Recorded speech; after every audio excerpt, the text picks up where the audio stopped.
ka food delivery rider na biktima sa hit and run. Tungod sa hitabo, hindi siya makabalik sa trabaho kay may bali ang iya nga abaga. Pinagi sa netizens nga natandog sa iya sitwasyon, nagamot-amot sila sang tig 5 ka pesos tubtob nga nakahatag sang kwarta para maoperahan siya. Wala pa man makabalik sa trabaho pero nakagwa na sa ospital ang biktima kag nagapaayo na. Ang iya nga storya sa sining episode sang Baganihan. Humalin pa sa nag-peak ang pandemic, halos adlaw-adlaw na nga nagapasimpalad sa dalanon ang amay nga si James Crisostomo bilang food delivery rider para sa iya nga pamilya. Pero sang Huwebes sang aga, si James ang nahit and run sa isa ka puti nga Mitsubishi Adventure samtang nagamaneo sa motorsiklo sa Circumferential Road matapos mag-deliver sa customer sa Barangay Alihis. Nabali ang iya natuo nga abaga. Bangod wala man siya sang kwarta, nagsaylo siya halin sa pribado nga ospital pakadto sa Corazon Locsin Monte Libano Memorial Regional Hospital para lang makapa-opera. Lipod sa ihibalo ni James, nagbinuligay ang iya mga kaupdanan sa trabaho para sa iya.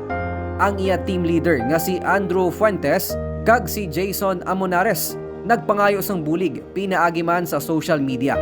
Wala sila magdumdum nga sa tag 5 ka pesos nga bulig halin sa mga netizen na tigayon nga naoperahan kag nakagwa sa ospital ang ila kaupod nga rider. Salamat mga kami sa mga hindi taman kilala mga Good Samaritan nga nagbulig sa amon nga amigo rider kay James. Kung sino man sila, hindi man dako gid nga pasalamatan namon. Si James actually kilala gid namon nga isa sa rider nga pioneer rider. Dayon ga-duty na si James, morning shift na sa asta sa Kagahon para lang makahatag sang kinanlanon sa pamilya ya. Dayon si James na amo na do nagbulig nagano kami nga iduso kay bulig kay siya na lang nang gabuhi siya sa gabulig man sa pamilya ya, at the same time gabulig man sa sa sang bata ya nga asawa. Si Andrew isa man kaamay parehos kay James, gani nahangpan niya ang mga kabudlayan sa iya kaupod nga karon hindi pa makabalik sa trabaho. Gani padayon siya nga nagapanawagan sang bulig para sa iya nga abyan. At least sa miski sa adlaw-adlaw nila nga gaston sir kay ang fracture nga daan diri sa no. Hindi na sa sir kabiyahe. Ang recovery na sir hindi na sa siling sa 1 week or 2 weeks lang or 1 month. Possible sa mga tuig ginang recover. Imagine mo ba sir ang tao nga pangabuhi para sa pamilya ya, madulaan pangubihan.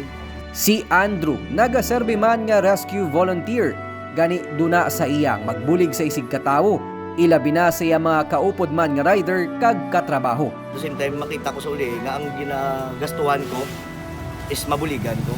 Anong kapatsyagan mo? Namin kasi kapin pa sa nga mag search and rescue. Makatuan mo ng mga panimalay nga nabahaan. Sir, thank you gid sir. Ang makabati ka lang pasalamat. Paus na may aksidente sa dalan. Pagabot ko, ang pasyente ara na. Gulpi lang maabot ang pamilya. Mablang mabati gulpi ang pamilya nga tisinong nagsapuko sa iya. Makita nila nga nakapudpanda nga bayo. Una kibot sila ganyan pudpanda nga bayo. Una pa rescue. Tiyan mo nagpakilala man ko nga isa ko ka membro sa Kabalikat Civic Committee sa Bacolod. Under sa Kabalikat Ears Rescue. Bisan sa ginatambayan nga kapehan ni James sa Barangay Montevista, nagtipon-tipon man ang mga rider kag nagpasdahat para sa iya. Bacolod is nga mga rider sa Comitoy. Nagpasdahat ka mo din sa kapian. Agatambay mo din sa Sir, diri gina sa May mga netizens man nga magluwas naghatag sang bulig pinansyal, nag-share man sa mga post sa social media, agud madamo pa ang makabulig kay James kag sa iya pamilya. Nalipay kag labi naman nga nagapasalamat si James sa mga nagbulig sa iya. Ilabi na sa iya pagpa-ospital. Nagapasalamat ugali sa tanan nga tao nga nagbulig sa akon pinansyal kag sa mga migo ko da upot ko sa obra nga nag effort gid para mabuligan nila ako. Madamo gid nga salamat sa inyo kag God bless. Hindi pa siya makahambal bangod nagasakit ang iya abaga. Tuyo niya nga makabalik na kuntani sa trabaho para makabulig sa pamilya. Sa karon nagapanawagan man siya sang bulig sa driver sang salakyan nga nakabunggo sa iya. Pinapanawagan ko lang ng hit and run sa hapon, kabay pa, ulit dan ko kay kapigado sa akot sa amon dati. May ako ginapaswila nga gamay. Tinuig naman nga nagatrabaho sa courier service si James bangod sang hilig niya man sa pagmotorsiklo. Para kay James kag Andrew, halos nakaangkla na sa ila matag-adlaw nga trabaho. Ang pagrisgo sa dalan agud lang mapalapot ang maayo nga pagserbisyo sa ila mga customer. Labaw sa ila pagimakas sa ulan kag init sa dalan. Ang handom nga makapauli sa ila puluyan nga hilway amo nga nagapangibabaw man sa ila ang paghalong sa pagmaneho sang motorsiklo. Kaya kiti wala man rider, wala galong perme.